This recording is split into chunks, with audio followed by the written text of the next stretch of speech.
সকল প্রতিযোগী থেকে চাঁদা নিয়ে তা থেকে বিজয়ী দলকে পুরস্কার দেওয়া না জায়েজ, এটি জুয়ার অন্তর্ভুক্ত। তাই এভাবে টুর্নামেন্টের আয়োজন করা বৈধ হবে না। এছাড়া ইসলামের শরীর চর্চা ও খেলাধুলার যে সীমারেখা রয়েছে তা বর্তমানে এসব টুর্নামেন্টে ঠিক থাকে না। যেমন টুর্নামেন্টে অংশগ্রহণকারী দল ও দর্শকবৃন্দ নামাজ থেকে উদাসীন থাকে, টুর্নামেন্টকে কেন্দ্র করে মূল্যবান সময় ও বিপুল অর্থের অপচয় হয়। এছাড়া আরো বিভিন্ন গ্রহিত কাজ হয়ে থাকে, তাই এই জাতীয় টুর্নামেন্টের আয়োজন করা শরীয়তসম্মত নয়।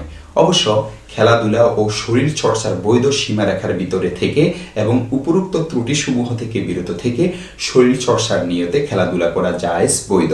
দেখতে পারেন জামিয়া তিরমিজি হাদিস নং 1637, রদ্দুল মুখতার 6 নং খণ্ড 402 নং পৃষ্ঠা, আল মুহিতুল বুরহানি 8 নং খণ্ড 14 নং পৃষ্ঠা, ফাতাওয়াই হিন্দিয়া 5 নং খণ্ড 324 নং পৃষ্ঠা, তাকমিলায়ে ফাতহুল মুলহিম 4 নং খণ্ড 434 নং পৃষ্ঠা।